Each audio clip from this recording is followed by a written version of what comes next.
आबिद भाई ने 4 प्रेडिक्शंस किया, वो प्रेडिक्शंस क्या हैं आप इस वीडियो को एंड तक देखिएगा। एक आज आप लोगों को बड़ी प्रेडिक्शन करने लगा हूँ, ये आप लोगों ने याद रखना है, दिन और टाइम याद रखना है। अगर नरेंद्र मोदी साहब इलेक्शन जीतते हैं तो तीसरी बार वो वज़ीर आज़म बनते हैं इंडिया के, तो आपका क्या आइडिया कि आबिद भाई इंडिया के साथ ट्रेड नहीं करेंगे? मैं एग्जैक्ट यही सवाल करने वाली थी। तो आबिद भाई इंडिया के साथ वो बिजनेस करेंगे जो पूरे पाकिस्तान को और पूरी दुनिया को नजर आएगा। इंडिया में ऐसे ऐसे ब्रांड हैं कि जो हम सोच भी नहीं सकते कि वो कंपनी ये चीज़ें बना रही हैं। तो उन कंपनियों को जब मैं पाकिस्तान लेके आऊँगा तो फ़ायदा किसका होगा मैडम? हमारे पाकिस्तान का फ़ायदा है, हमारा पाकिस्तान ऊपर आएगा। प्राइम मिनिस्टर नरेंद्र मोदी साहब का मैं बहुत बड़ा फ़ैन हूँ पाकिस्तान में। देखिए, फ़ैन उनका इस चीज़ से नहीं हूँ कि वो जी नरेंद्र मोदी हैं, 2 बार वो वज़ीर आज़म बने हैं तो मैं उनका फ़ैन बन गया हूँ। ऐसे फ़ैन नहीं बनता। फ़ैन बनता है इंसान किसी के काम से, किसी की क्वालिटी से, किसी की पॉलिसीज़ से। तो मैं उनकी पॉलिसीज़ का फ़ैन हूँ कि उनकी जो पॉलिसीज़ हैं किस तरीके से उन्होंने अपनी कंट्री को उठाया और ऊपर लेके गए। लेकिन यकीन कीजिए, पाकिस्तान में ऐसा कोई वज़ीर आज़म आया होता, ऐसी कोई पॉलिसीज़ आई होती, ऐसा कोई दिमाग आया होता तो आज पाकिस्तान भी तरक्की कर चुका होता और हम उस वज़ीर आज़म की तारीफ़ें कर रहे होते। देखें, पाकिस्तान से 100 गुना आगे नहीं बढ़ा भारत, ये बात गलत है। मुझे लगता है पाकिस्तान से 100 साल आगे है भारत। मैं इंडियन यूट्यूबर्स को देख रहा था, इतने अनलकी यूट्यूबर्स हैं इंडिया के बात करूं, शायद वो माइंड करें। देखिए, हर किसी की अपनी ओपिनियन है, हर किसी का अपना माइंड है। अगर वो अपने माइंड। जय श्री राम दोस्तों एंड जय हिंद दोस्तों वीडियो क्लिप तो देख ली होगी। ये हैं पाकिस्तान के आबिद अली, जो भारत की तारीफ करते ही करते हैं, क्योंकि भारत के इन्हें मोदी जी भी पसंद आते हैं, योगी जी भी पसंद आते हैं और भारत की जो पॉलिटिक्स है उन्हें भी बहुत ज़्यादा ये गौर से देखते हैं और उसके अलावा भारत की जो पॉलिसीज़ हैं उन पर भी ये बहुत ज़्यादा ध्यान रखते हैं। अब इन्होंने 4 प्रेडिक्शन की हैं। 4 प्रेडिक्शन में से तो एक प्रेडिक्शन है कि भैया मोदी जी इस बार जीतने वाले हैं, और उसके अलावा जो इन्होंने बात की है वो हम लोग इस वीडियो में देखने वाले हैं। चलिए वीडियो देखते हैं, फिर मिलते हैं, वीडियो के बाद स्टार्ट करते हैं। तो सुना होगा कि अप्रैल में दुनिया के सबसे बड़े इलेक्शंस, यानी कि दुनिया की सबसे बड़ी जमहूरियत के अंदर हमें होते हुए दिखे, यानी कि कह लें कि इंडिया, हिंदुस्तान, भारत। क्या कहना चाहते हैं कि 2 महीने हो चुके हैं इलेक्शंस को, 4 जून को फाइनल रिजल्ट निकलेगा। क्या लगता है आपको? आप नरेंद्र मोदी के बहुत बड़े फ़ैन माने जाते हैं, इस बार भी कह लें कि नरेंद्र मोदी का ही डंका बजेगा भारत के अंदर। जी मैडम, आपने बड़ा अच्छा सवाल किया है। देखिए, ये जो इंडिया के इलेक्शन होते हैं ना, ये हमारे जैसे इलेक्शन नहीं होते कि जैसे आज इलेक्शन हुए और कल हमें पता भी चल जाता है कि इलेक्शन हो गया जी, क्लियर हो गया सारा इलेक्शन। ये इंडिया बहुत बड़ी कंट्री है, दुनिया की बहुत बड़ी कंट्री है। आबादी में तो दुनिया की नंबर 1 आबादी है। तो इधर इलेक्शन होते हैं कि एक स्टेट में पहले करते हैं, फिर दूसरी स्टेट में होता है, फिर तीसरी में। इस तरह करते करते काफ़ी टाइम लग जाता है इलेक्शन कंप्लीट होने में।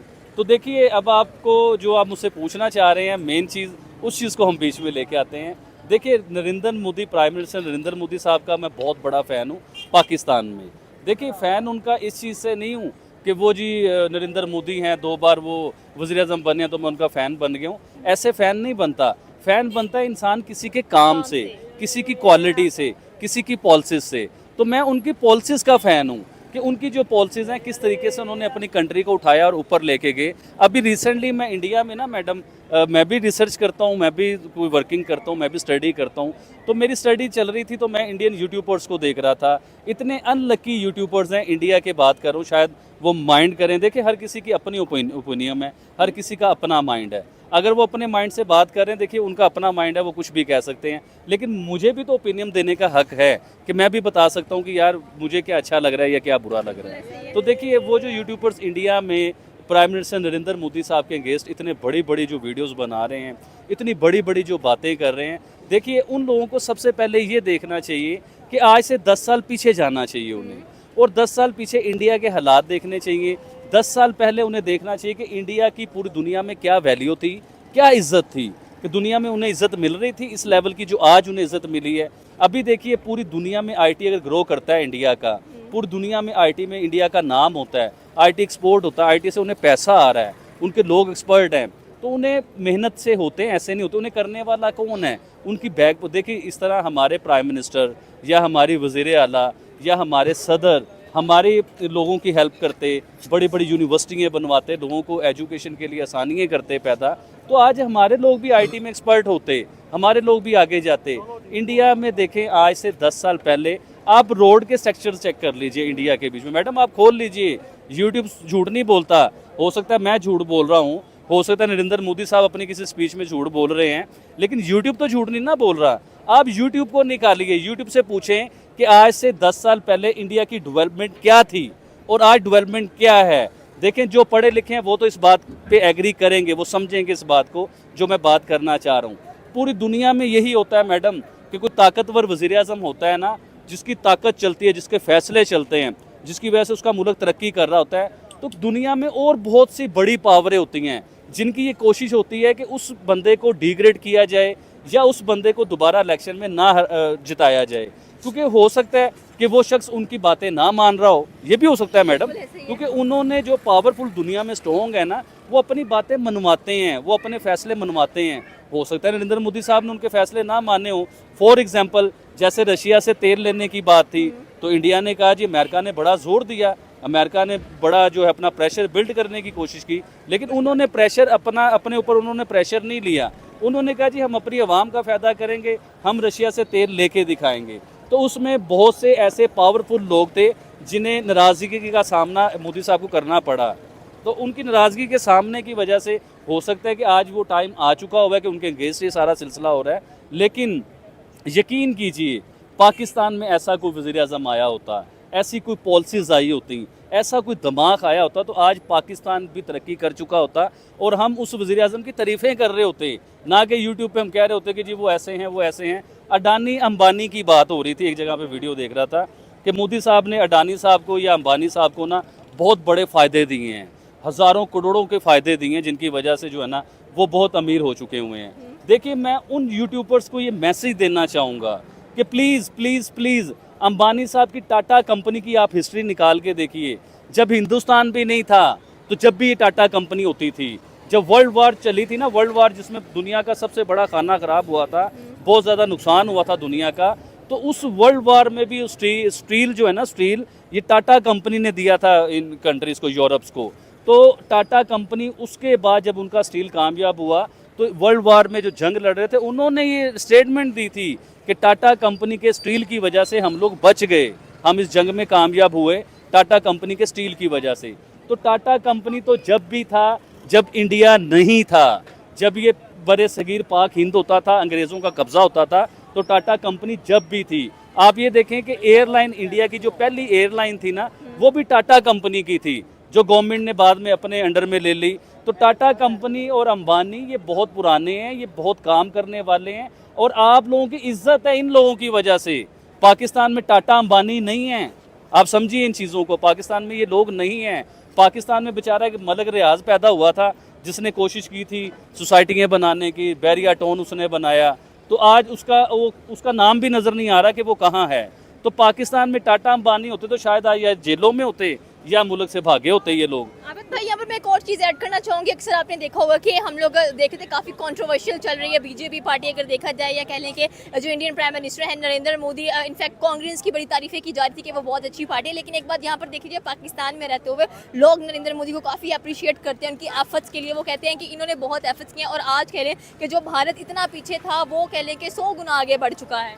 देखें, पाकिस्तान से 100 गुना आगे नहीं बढ़ा भारत, ये बात गलत है। मुझे लगता है पाकिस्तान से 100 साल आगे है भारत, मुझे ऐसा लगता है। और बात आ गई इलेक्शन की, बीजेपी की बात आ गई। देखें, आप मेरी पिछली 2 साल से जो मैं वीडियोस कर रहा हूँ ना, आप वो वीडियो निकाल के देखिए। मैंने उन वीडियो में आज से 2 साल पहले ये प्रेडिक्शन की थी कि प्राइम मिनिस्टर मोदी जो हैं ये इलेक्शन बहुत अच्छे तरीके से जीत जाएंगे। और इंशाल्लाह आप देखिएगा। देखें, हमारी तो ख्वाहिश यही होगी कि मेरे फेवरेट लीडर आएँ इंडिया के बीच में। मेरी तो ख्वाहिश ये होगी कि वो जीतें, वो दोबारा से पावर में आएँ। और दोबारा से पावर में आने के बाद एक आज आप लोगों को बड़ी प्रेडिक्शन करने लगा हूँ, ये आप लोगों ने याद रखना है, दिन और टाइम याद रखना है। पूरी दुनिया में ये बताया जा रहा है, ये मैसेज आ रहा है कि प्राइम मिनिस्टर नरेंद्र मोदी जो हैं वो मुसलमानों के बड़े अगेंस्ट हैं, मुसलमानों के बहुत ख़िलाफ़ हैं वो। मैंने उनका इंटरव्यू सुना, उन्होंने कहा जी मैं किसी के ख़िलाफ़ नहीं हूँ, मैं तो मुसलमानों से प्यार करता हूँ। मेरा एक ड्राइवर भी मुसलमान होता था और बचपन में जब हमारे घर में खाना नहीं होता था तो हम मुसलमानों के घर जाके खाना खाते थे, मतलब खाना नहीं होता था, ये बात शायद ऐसे है, या खाना खाने चले जाते थे मुसलमानों घरों में दोस्तियों में, तो उनकी दोस्ती रही। जो प्रेडिक्शन मैं करने लगा हूँ वो ये है, इस बार नरेंद्र मोदी साहब गवर्नमेंट में आएंगे, पावर के साथ आएंगे, मेजोरिटी के साथ आएंगे। अगर मेजोरिटी के साथ ना भी आ सके तो वज़ीर आज़म नरेंद्र मोदी ही बनेंगे इंडिया के। लेकिन बड़ी प्रेडिक्शन तीसरी बार कहने लगा, जो मैं आपको करने लगा हूँ ना, जो चीज़ें आपको पिछले 10 सालों में नज़र नहीं आई वो इस 5 सालों में आपको नज़र आएंगी। ये इलेक्शन जीतने के बाद प्राइम मिनिस्टर नरेंद्र मोदी साहब के पाकिस्तान के साथ तल्लुकात बेहतर होंगे। जाएँ आप लिख लीजिए, पूरी दुनिया ये कह रही है कि नरेंद्र मोदी साहब पाकिस्तान के साथ जंग करना चाहते हैं या पाकिस्तान को कब्ज़ा करना चाहते हैं। देखिए ऐसी कोई बात नहीं है। आपको आइडिया होगा मैडम, आज से चंद साल पीछे इमरान खान साहब के दौर में आप चले जाएं तो हमारी कंट्री, हमारा मुल्क जिन हालातों में आ चुका हुआ था ना, इवन के इधर ये हालात है कि हमारी गवर्नमेंट ये बात करती थी कि हमें तो ऐसा लग रहा है कि हम ब्लैक लिस्ट में जाने वाले हैं। ये हमारी गवर्नमेंट ये बात करती होती थी। तो वो सुनहरी टाइम था। उस टाइम इंडिया हमारे ऊपर हमला करता या हमारे ऊपर कब्जा करता, तो इंडिया ने उस टाइम कब्जा नहीं किया। इसका मतलब ये साफ जाहिर होता है कि इंडिया हमारे पर कब्जा करने के मूड में नहीं है, ना हमारे साथ जंग करने के मूड में है। और देखें वो एक बिजनेसमैन बन चुके हुए हैं, वो पूरी दुनिया के साथ तिजारत कर रहे हैं। उन्हें क्या ज़रूरत है इन पंगों में पड़ने के लिए? वो तिजारत कर रहे हैं, दुनिया की 5वीं बड़ी इकॉनमी बन चुके हुए हैं। उन्हें क्या ज़रूरत है हमारे साथ जंग करने के लिए? अब उनका कंपैरिजन बनता है अमेरिका के साथ, ऑस्ट्रेलिया के साथ, इंग्लैंड के साथ। उनका कंपैरिजन हमारे साथ नहीं है मैडम। हम अपने साथ खामखा कंपैरिजन बना के बैठ जाते हैं, उन्हें कंपेयर करते रहते हैं। ऐसा कुछ नहीं है। और एक और बड़ी बात मैडम, लास्ट में एक और बड़ी बात मैं आपसे करना चाहता हूँ। मेरी दिल की ख्वाहिश क्यों है कि नरेंद्र मोदी साहब इलेक्शन जीते और तीसरी बार वो प्राइम मिनिस्टर इंडिया के बने। अगर नरेंद्र मोदी साहब इलेक्शन जीतते हैं तो तीसरी बार वो वज़ीर आज़म बनते हैं इंडिया के, तो आपका क्या आइडिया कि आबिद भाई इंडिया के साथ ट्रेड नहीं करेंगे? मैं एग्जैक्ट यही सवाल करने वाली थी। तो आबिद भाई इंडिया के साथ वो बिज़नेस करेंगे जो पूरे पाकिस्तान को और पूरी दुनिया को नज़र आएगा। इंडिया में ऐसे ऐसे ब्रांड हैं, ऐसे ऐसे ब्रांड हैं कि जो हम सोच भी नहीं सकते कि वो कंपनी ये चीज़ें बना रही हैं। तो उन कंपनियों को जब मैं पाकिस्तान लेके आऊँगा तो फ़ायदा किसका होगा मैडम? हमारे पाकिस्तान का फ़ायदा है। हमारा पाकिस्तान ऊपर आएगा, पाकिस्तान की इकोनॉमी में फ़ायदा होगा और पाकिस्तान का नाम होगा पूरी दुनिया के बीच में। जी मैडम, बिल्कुल आपकी बात सही है। मैं यही आपसे कहने वाली थी कि आप खुद एक बिजनेसमैन हैं और आपकी भी दिली ख्वाहिश होगी कि आप भी भारत के साथ ट्रेड करें। और जब आप कह रहे हैं कि नरेंद्र मोदी एक बार फिर से कह लें कि पावर में आते हैं तो मैं डेफिनेटली भारत के साथ ट्रेड करूंगा। आप क्या कहना चाहते हैं कि आपने शुरू में कहा कि भारत ने आईटी में तरक्की किया, उनकी रोड्स देखें, आप उनकी कह लें कि आईफोन की मैन्युफैक्चरिंग देख लें, आप उनकी कार मैन्युफैक्चरिंग देख लें, कोई ऐसा एरिया या कोई ऐसा बॉक्स नहीं है जो कि कह लें कि भारत ने उसमें टॉप ना किया। एंड स्पेशली अगर देखा जाए तो कह लें कि दुनिया के सबसे ज़्यादा डिज़ायरेबल यानी कि पसंद किए जाने वाले प्राइम मिनिस्टर्स में से उनका नाम पहले नंबर पर आता है। जी आपने बिल्कुल अच्छी बात की। मैं एक और बात इधर जोड़ना चाहूँगा। देखिए मैं कह रहा था पावरफुल वज़ीर आज़म की बात। इंडिया के प्राइम मिनिस्टर नरेंद्र मोदी साहब 2 बार इलेक्शन जीते, तो तीसरी बार जो है ना वो इतने 2 बार में इतने पावरफुल हो चुके हुए थे कि दुनिया के जो बड़े बड़े ताकतवर लोग हैं उन्हें आंखें दिखाने लगे हुए थे। क्यों? वो अपने लोगों के लिए, अपने लोगों के फ़ायदे के लिए। अभी देखें मोदी साहब ये प्रेशर फिर भी बिल्ड करके, प्रेशर को फेस करके हर कंट्री का वज़ीर आज़म फेस नहीं कर सकता। मैं एग्जांपल दूंगा आपको तुर्की के तैयब रजब उर्दगान साहब की। उन्होंने 2 इलेक्शन जीते, 2 के बाद वो तीसरे इलेक्शन में आ गए हैं।